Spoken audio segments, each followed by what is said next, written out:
You're listening to the Procurious Career Bootcamp podcast series, brought to you by Michael Page Procurement and Supply Chain. Hi there, I'm Philip Eidson, host of the Procurious Career Bootcamp podcast series, Upgrade, Be Tomorrow's CPO Today. And this series, sponsored by Michael Page Procurement and Supply Chain, features 5 15-minute podcasts designed to help the most ambitious procurement professionals amongst you to upgrade your skill set and prepare for tomorrow.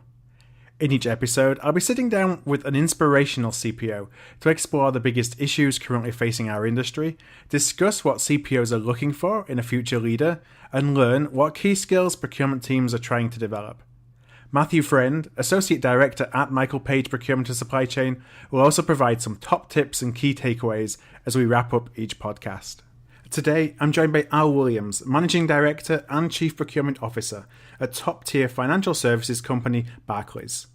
And I start by asking Al how he believes we should be positioning procurement within our organizations.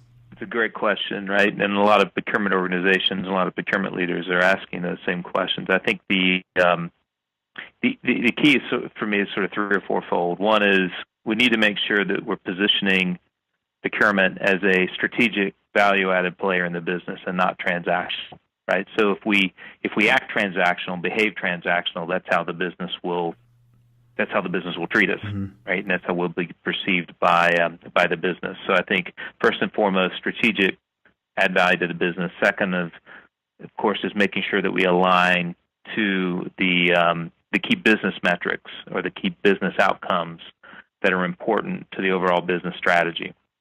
And that would include things like financial metrics, that may be, if you're a public company, get reported to the street. What are the key things that are important to drive profitability and aligning procurement outcomes to those? And then I would say the same thing from a risk perspective as well, aligning to the organizational kind of risk tolerance, risk temperament, and any metrics that are associated with that. So that's an important positioning. Procurement needs to be consultative, right? It needs to be in a position of influence. It needs to be helping the business. It needs to be sharing perspective, market knowledge, right? Helping shape strategy, at least from a spend perspective for the business. And when I talk about helping the business, a good example of that are things like policy compliance, right? We tend to have to be the communicator of, and sometimes the police of, certain policies in our businesses. I think it's very important that procurement is positioned as, hey, we're here to help you be compliant to the policies and to help sort of maneuver you through the mirage of steps and checks that need to happen, versus just kind of saying, hey, here's a policy, you need to comply to it. So to be consultative and helpful with that, I think is key. And of course, the table stakes of spend and cost optimization and those sort of things are obvious, but I think all those are important in positioning procurement. Yeah, I think a lot of those come from from within. So I've been in organizations where we've kind of waited for people to come to us, and I think that's a losing proposition. You have to have that mindset to think about how you can create value for your organization first, and then start demonstrating that before you can expect that people want to work with you. Right. I'm interested, when you think about the work that you're doing at Barclays, how can you actually make that a reality or put that into practice? Yeah, it's a great question, and I'm relatively new here at Barclays, and we've in early days have set up an entirely new strategy for the procurement organization to be center-led and to bring in some of the federated groups, and we're also very focused on operating ourselves as a shared service. Yeah.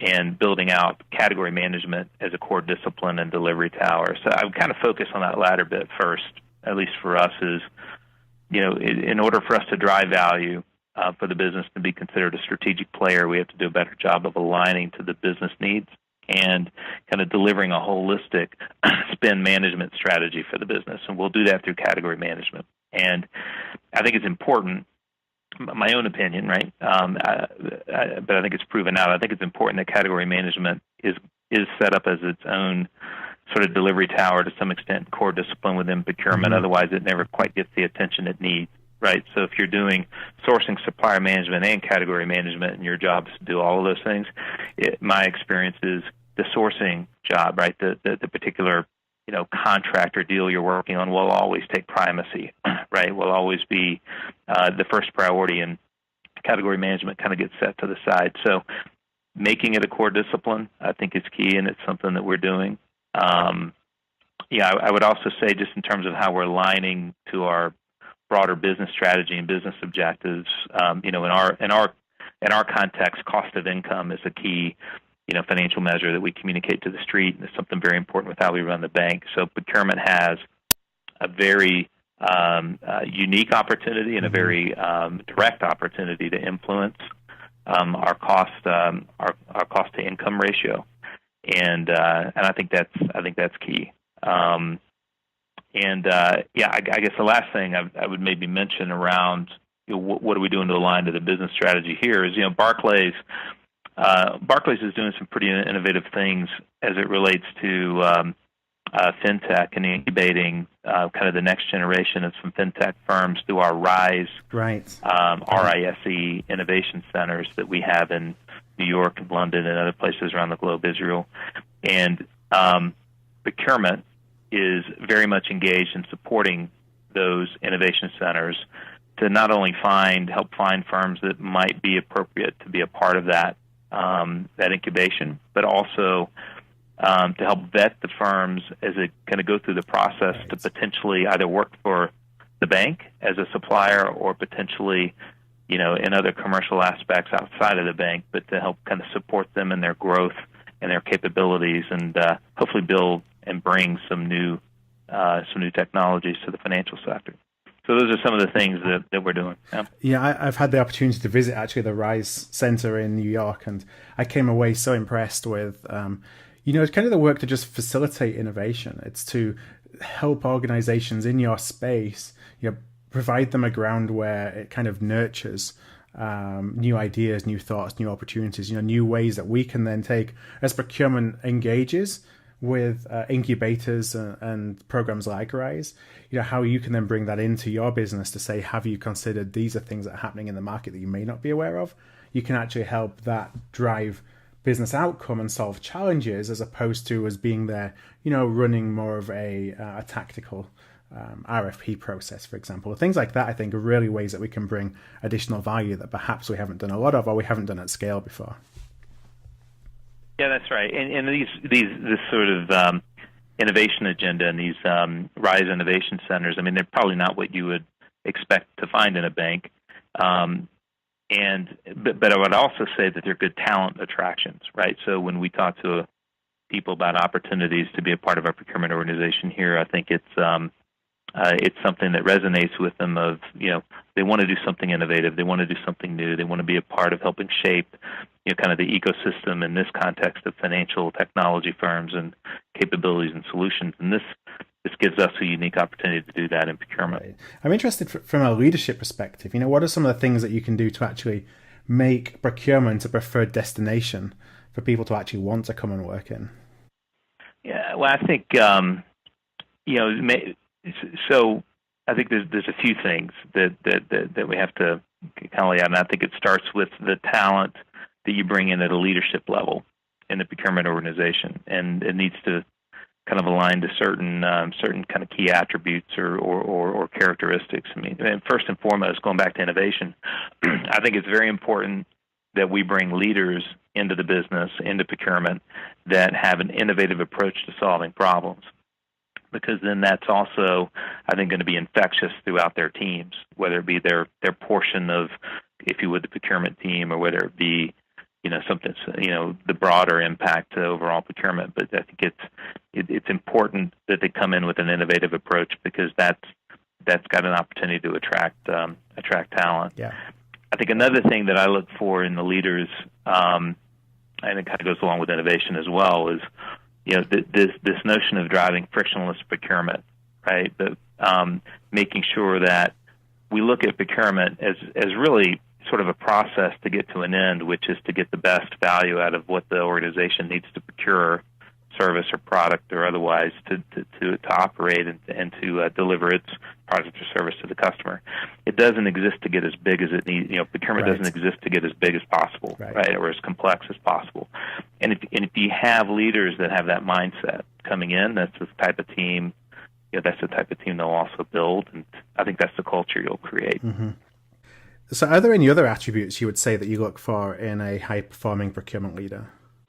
Yeah, and we've been building out a new leadership team in our procurement organization. So I've had an opportunity to interview and select people both with internal within the organization and external. And here, some of the things I'm looking for, in addition to what I just talked about around innovation and problem solving and that kind of thing, is their ability and their willingness to embrace change, and not just manage it and tolerate it, but to actually drive it. Right, I want leaders that are in kind of the driver's seat, sort of pushing the agenda, and not just along for the ride, and certainly not those that kind of feel like they're victims into a kind of victims as a part of a larger process. Mm-hmm. So it's driving change, embracing and driving change. I would also say kind of a collaborative approach is very important, and it's collaborative in two dimensions, both inside the organization and outside the organization and in the market. It's very important that we're not the land of no, right? Especially at the leadership level, so that people feel like they're getting a collaborative, okay, we may not be able to do it this way, but there's another solution here, right, to solve the business problem, and thinking in those terms. And then I go back to my previous points around how we attract talent. I think people want to be a part of an organization like that that's a problem-solving and collaborative team. So I think those are some additional attributes. You mentioned change there. What do you say to professionals who may fear change? They're not doing it for the sake of fear, but it's just there's a lot of things going on in the profession that could really change where we go in the next few years, and obviously that impacts job roles, it impacts careers. How do you encourage professionals to really think about the positives that change can bring rather than the negatives? Yeah, I mean, I don't really see it a lot where people sort of are resistant to change because they fear maybe job security or whatever. But I think it's a valid point when we go back to the comment I made around sort of frictionless procurement, right? You also hear a lot about the commercialization of the corporate buying experience and those sort of things, right? I mean, I think that I think the reality is, that could be perceived as, okay, we're removing procurement resources, right, from doing these things so the business can do it themselves, and to some extent that's correct. But it's like any innovation curve, right? It's like technology or anything else. It's like we need to move up the continuum of the value-added services that we provide. Yeah. And I would say if you are in a very transactional role, that and all you're doing is transactionally, not really adding value to the business, then you need to be thinking about how you kind of retool and reinvent yourself to call up that curve so that you're in a position to actually drive more value for the business and not necessarily just have a great impact. Yeah, I think we all have that responsibility for ourselves and our own careers, right? Al, as we close out, I actually have a series of 5 quick fire questions I've been asking each one of the guests on Career Bootcamp this week. So if you're ready, let me throw these at you and see where they take us. Okay. All right. The first one is, what's your pet hate in procurement? My pet hate? Yeah. Procurement should have a seat at the table. That's one of my pet hates. I think procurement has to earn that seat. Right. You don't get it, you earn it. Right. Is there any value in formal procurement certifications to you anymore? I think the certifications themselves are interesting. I think the fact that a person has put forward the effort and accomplished the outcome, have gone through the process to get there, to me is every bit as important, if not times more important than the actual certificate itself. So I would say yes, but more the effort behind it. What do you know now that you wish you'd have known when you were 20? Only a couple of years ago. I'm only 22. Right, I'm exactly. only 22, so 2 years ago it's easy. No, I guess a couple of things. One is I would say just in general, each day is a gift and got to treat it that way. Yeah. I think that's one of the things that, looking back over the last 20 or 30 years, I would add. But the more work-specific, I would say relationships and trust in people is one of the, and their trust in you is one of the most important things in being successful in work. I don't think my 20-year-old self fully appreciated that. What do you think is the biggest opportunity for procurement as we look forward the next, say, 5 years?